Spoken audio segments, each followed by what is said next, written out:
Alright guys, so now let's jump to the treatment of our case, continuing on from the previous presentation.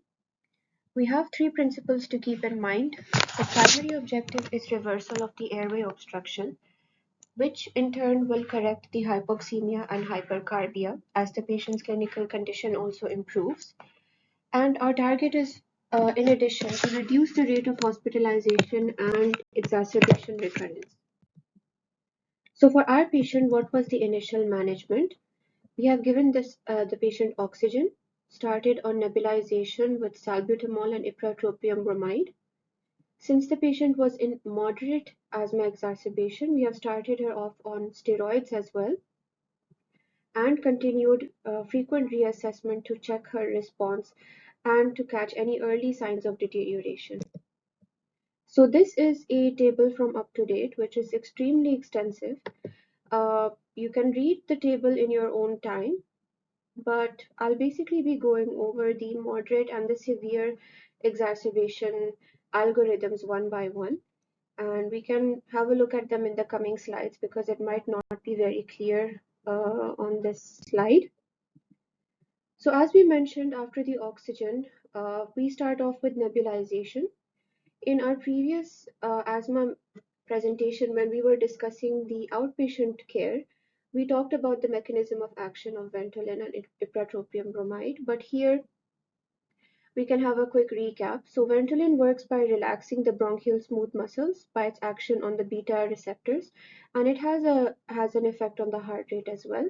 The dosage which we are giving is 0.15 milligram per kg per dose with a minimum of 2.5 milligrams every 20 minutes for 3 doses, and then you can reassess and repeat this nebulization every 4 hours or 1 to 4 hours. The inhaler dose is 4 to 8 puffs every 20 minutes for 3 doses and then as needed. And the onset of Ventolin is within 5 minutes, and the duration of action is from 3 to 6 hours. When it comes to ipratropium bromide, the action is by blocking the acetylcholine receptors at the parasympathetic sites, and this will cause bronchodilation. The dosage is 250 to 500 mics every 20 minutes for 1 hour, and then as needed every 1 to 8 hours, typically with spacing out as the patient will improve. The onset is within 15 minutes, and the duration is 4 to 5 hours for the nebulization and 2 to 4 hours for the inhaler. Then, if the patient has not improved with nebulization, and if the patient is classified as a moderate to severe exacerbation, you will from the start give them a corticosteroid as well. So depending on the clinical condition, you will decide whether the patient can tolerate orally or not. In that case, you will start with prednisolone at 2 milligrams per kg per day divided BID. But if the patient is in significant distress and they are not tolerating orally, or it is not safe to give them an oral medicine while they are in this much distress, then you will go for the IV dosage. So this is the algorithm similar to what is present in UpToDate. So if you have a mild case, you will just start off with the salbutamol, and this is not necessary within the hospital. This can even be done by the parent at home. If the patient is not improving with the salbutamol, you can proceed to the prednisolone and then assess how the patient is progressing. If you are at the moderate stage, which means that the saturation is also at the lower level, you will start off again in the same way with salbutamol and prednisolone from the beginning, then reassess. If you have a severe case, you will start off again with salbutamol, corticosteroids, and you can add on the ipratropium bromide if the patient is not improving. And with this frequent reassessment, if the patient is not improving, then we'll come on to the severe management steps. So, what do we do if the patient is not responding to our first line management, which is with the nebulization and the steroid? So, we can start the patient off on high flow oxygen, start an IV access, which is ideally to be done from the beginning, and you can consider obtaining further investigations. So, this slide is pertaining to our case, basically what we have done. So after the nebulization, we had given her a hydrocortisone dose, and then we proceeded for magnesium sulfate bolus. So magnesium sulfate is the next line after IV hydrocortisone.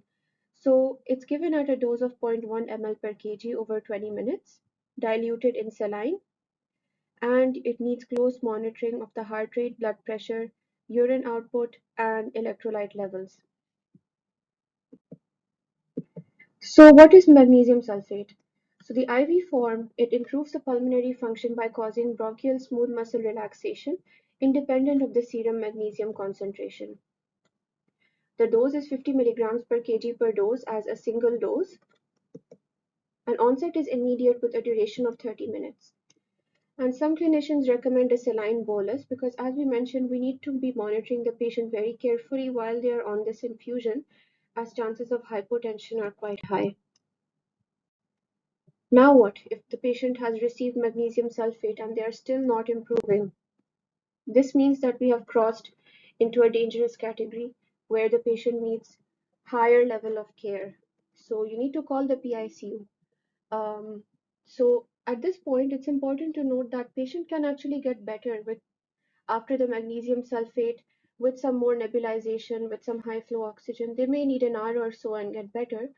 But if you see that your patient's pathway is not looking very good or their trajectory is not reassuring, then you should alert the intensive care unit earlier on so that you are not left in a tricky situation where the patient is deteriorating, not responding to your medications, and you don't know what to do next. Then there's a lot of options medication wise. For example, continuous nebulization with Ventolin. You can try a dose of subcutaneous epinephrine. There's IV salbutamol as well, non-invasive positive pressure ventilation. And then, as we mentioned in the previous presentation, intubation is the absolute last resort if you need to save the patient's life and nothing else is working. And we'll see in the subsequent slides why it is that risky.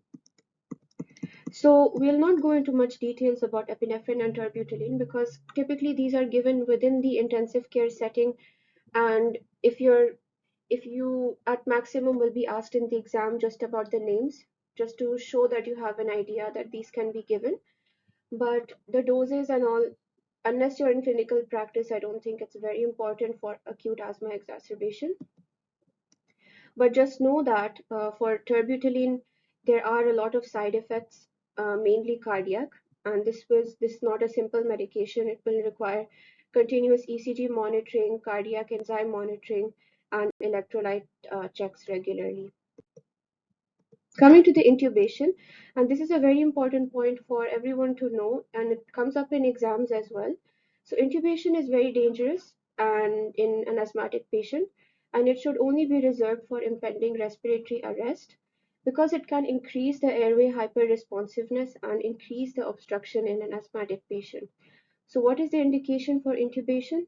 It will cause, if there is deterioration of the mental status, severe hypoxemia, or if the patient is reached respiratory or about to have or proceeding towards a cardiac arrest.